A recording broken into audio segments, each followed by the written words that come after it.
भारत में सबसे बड़ा शासनकाल जो रहा वो मुगल काल रहा, जिन्होंने पूरे भारत पर 331 साल तक राज किया। मुगल काल में कई बादशाह हुए, तो इस वीडियो में हम बात करेंगे मुगल बादशाह के मृत्यु के बारे में। किस बादशाह की मृत्यु कैसे हुई? बाबर ने भारत में अप्रैल 20, 1526 से 26 दिसंबर 1530 तक शासन किया। दिल्ली सल्तनत पर खिलजी राजवंश के पतन के बाद अराजकता की स्थिति बनी हुई थी। तैमूर लंग के आक्रमण के बाद सैयदों ने दिल्ली की सत्ता पर अपना अधिकार जमाया। तैमूर लंग के बाद खिलजी खान ने इस वंश की स्थापना की। बाद में लोधी राजवंश के अफगानों ने सैयदों को हराकर सत्ता हथिया ली। बाबर को लगने लगा कि दिल्ली सल्तनत पर फिर तैमूर वंशों का शासन होना चाहिए।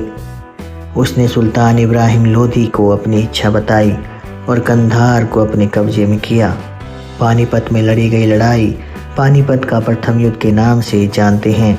यह युद्ध 21 अप्रैल 1526 को लड़ा गया।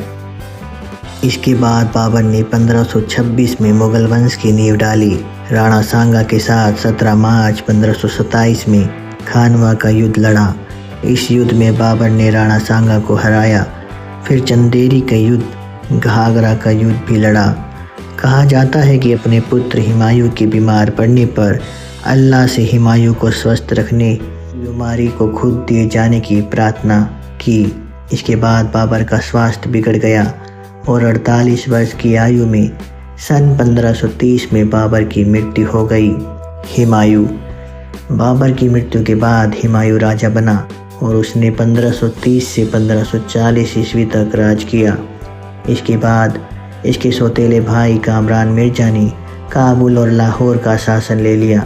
भारत में शेरशाह सूरी ने 1540 ईस्वी में बेलग्राम के युद्ध में हुमायूं को पराजित करा।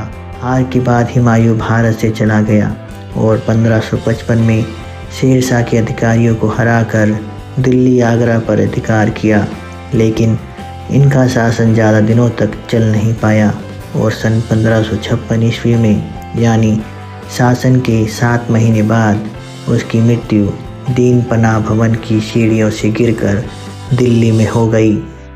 हुमायूं की मृत्यु के बाद उसका बेटा जलालुद्दीन मोहम्मद अकबर को वहां का शासक घोषित किया गया। शासक बनने के बाद पानीपत का दूसरा युद्ध बैरम खान के नेतृत्व में अकबर ने लड़ा और हिंदू राजा हेमू को पराजित किया। मध्य भारत को अपने अधिकार में लाने में अकबर को 2 दशक यानी 20 साल लग गए। अकबर ने बहुत हिंदू राजपूत राजाओं से राजनयिक संबंध बनाए और उनके यहाँ विवाह किए। अकबर ने दीन इलाही की स्थापना की। अकबर ने लगभग 1553 से लेकर 1604 ईस्वी तक शासन किया। ये दौर मुगल काल के किसी भी राजा का सबसे लंबा और अच्छा दौर माना जाता है। अकबर ज़्यादातर नशे में रहना, गैर औरतों के साथ संबंध बनाना और उसमें अनारकली जैसी मुजरा करने वाली के साथ प्रेम संबंध की बात भी कही जाती है। मुगल बादशाह अकबर की मृत्यु 25 अक्टूबर 1605 में हुई थी।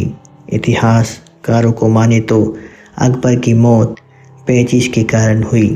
पेचिश बीमारी यानी पेट में सूजन, जिसमें खून के साथ गंभीर दस्त होते हैं।